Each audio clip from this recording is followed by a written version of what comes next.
Moi, je me suis amusé. Hein. J'ai à peine eu le trac en commençant, et puis après, j'avais plaisir à donner ça. Bah oui. Moi, le premier, je connaissais pas le destin et la vie incroyable de ce bonhomme. Cette résilience, cette force, ce courage, cet héroïsme quelque part. Oui. Bah, c'est le travail qu'on a mené avec Gilles Galiot de, de plus dire, mais d'adresser. Là, il y a un fossé entre dire et adresser. Donc j'essaie de rendre ces lettres les plus vivantes possibles et m'adresser vraiment à cette mère aimante, au juge au début évidemment, à la société aussi. C'était ça mon travail sur cette lecture pour dépasser le cadre de juste la lecture. C'est tellement savoureux, il est tellement intéressant, il est tellement plein d'esprit, ce qu'il dit est tellement fort et un tel témoignage aussi que c'était pour moi un plaisir d'adresser ça justement. Oui, et de curiosité, quoi, de se faire livrer pas que du savon, mais des bouquins et quels bouquins. Tu vois, les plus grands penseurs, les plus grands philosophes, refusant même ce qu'ils considèrent du coup un moment de la petite la littérature, Alphonse Daudet, juste les romanciers. C'est incroyable, quoi. Quelle force de vie, quelle énergie de vie. Mais Nietzsche l'a sauvé. Nietzsche lui a donné une énergie folle. Elle a permis d'accepter et le sort et le temps qui passe et de savourer. Non, ça a été une grande aide pour lui.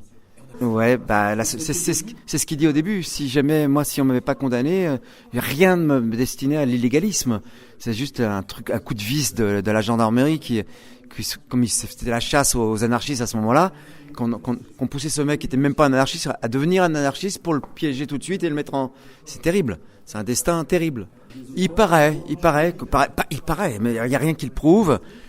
Mais qu'il aurait pu inspirer Maurice Leblanc pour Arsène Lupin, parce qu'effectivement c'est sa démarche. Il se maquille, il se déguise, il laisse des petites cartes de visite avec un petit mot.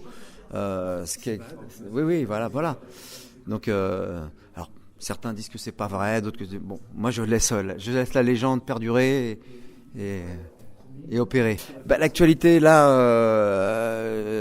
je viens de terminer le tournage il y a 4 jours là d'un super long métrage d'un garçon qui s'appelle Gilles Gravelot, qui fait partie de la bande d'Alexandre Astier de Kaamelott, qui a réalisé son premier long métrage, qui est une histoire très loufoque, très cocasse et très pleine de sens et de propos, qui s'appellera La Start-up, où je joue le rôle principal avec Gilles, qui parle de deux quinquas, qui essayent de survivre dans ces sociétés qui les dépassent complètement.